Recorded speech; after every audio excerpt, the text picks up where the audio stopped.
دیوارای خانه کوتاه بود و سقف خالی، تنها داراییمان کتاب بود و خیالی. پدر دستایش بوی نان و رنج میداد، مادر چشمانش نوید گنج میداد.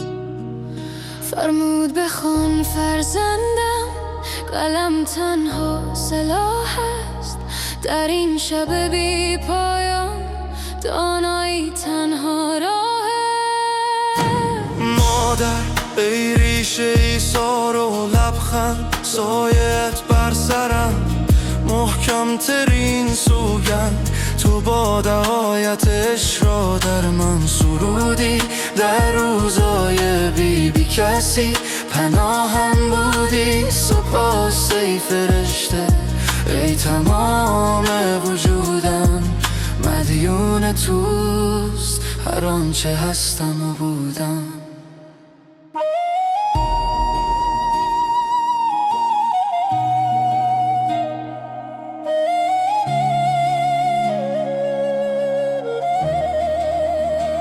اما تماشای وطن بغضی در گلو دارد.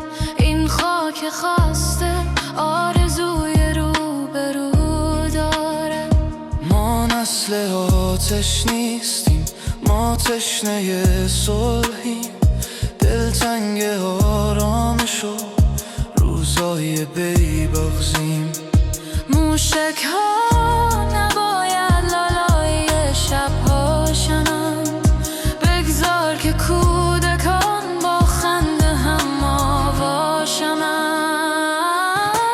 مادر ای ریشه ایثار و لبخند، سایت بر سرم محکم ترین سوگند. تو با دعایتش را در من سرودی، در روزای بی کسی پناهم بودی. سپاس ای فرشته ای تمام وجودم، مدیون توست هر آنچه هستم و بودم. خدایا بر این سرزمین بباران نورت را، پایان بده این فصل سرد و دورت را. ما جنگ نمیخواهیم، ما عشق میجوییم. در سوگ هر لاله آمین میگوییم. صبح بیاید و کبوترها بازگردند، تا دلای شکسته دوباره آغاز گردند. مادر ای ریشه ایثار و لبخند، سایت بر سرم محکم ترین سوگند. تو با دعایتش را در من سرودی، در روزای بی کسی پناهم بودی. سپاس ای فرشته ای تمام وجودم، مدیون توست هر آنچه هستم و بودم. هرگز فراموشت نمی کنم.